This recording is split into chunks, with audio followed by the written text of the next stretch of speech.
ஏண்டா, எங்களை நான் பார்த்த கேன பையன் மாதிரி தெரியுதா? ராஜபாளையத்தில் பல ஆயிரம் ஆண்டுகளாக தேவேந்திர குல வேளாளர் மக்களால் கொண்டாடப்பட்டு வரும் திருவிழாதான் வெண்குடை திருவிழா. வருடந்தோறும் ராஜபாளையம் சுற்றியுள்ள அனைத்து தேவேந்திர குல வேளாளர் மக்களும் ஒன்று கூடி ஒற்றுமையாக வெண்குடை திருவிழா நடத்தி வருகிறார்கள்.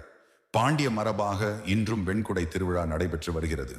தற்போது தமிழ்நாடு அரசு ஒரு செய்தி வெளியிட்டுள்ளது. அதன்படி விருதுநகர் மாவட்டம் ராஜபாளையம் வெண்கொடை திருவிழாவில் தேவேந்திரகுல வேளாளர்கள் ஆடும் ஆட்டம் பல நூற்றாண்டுகளாக ஆதிதிராவிடர் மற்றும் பழங்குடியினர் இனத்தை சார்ந்த சமூகம் விவசாயம் செழிக்க மகிழ்ச்சியோடு ஆடப்படுகின்ற ஆட்டம் என்று தமிழ்நாடு அரசு வெளியிட்டுள்ளது. தேவேந்திரகுல வேளாளர் மக்களை ஆதிதிராவிடர் என்று சொல்லுவதை தமிழ்நாடு அரசு நிறுத்தி கொள்ள வேண்டும். தொடர்ந்து எங்களை அவமானப்படுத்தும் தமிழ்நாடு அரசே, பாண்டிய வழிவந்த தேவேந்திரகுல வேளாளர் மக்களின் பாரம்பரிய வெண்குடை எடுக்கும் சமூகத்தை எப்படி நீங்கள் ஆதிதிராவிடர் மற்றும் பழங்குடியினர் என்று சொல்ல முடியும்?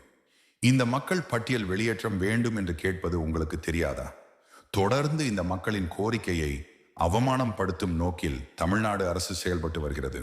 இது மட்டுமல்லாமல் தேவேந்திர குல வேளாளர்கள் வெண்குடை திருவிழா நடத்த வேண்டும் என்றால் தமிழ்நாடு காவல்துறைக்கு 60 லட்சம் கொடுக்க வேண்டுமா?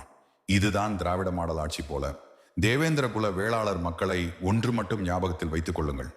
தற்பொழுது இருக்கும் இந்த திராவிட மாடல் ஆட்சி உன்னையும் உன் வரலாற்றையும் அழிக்காமல் விடாது.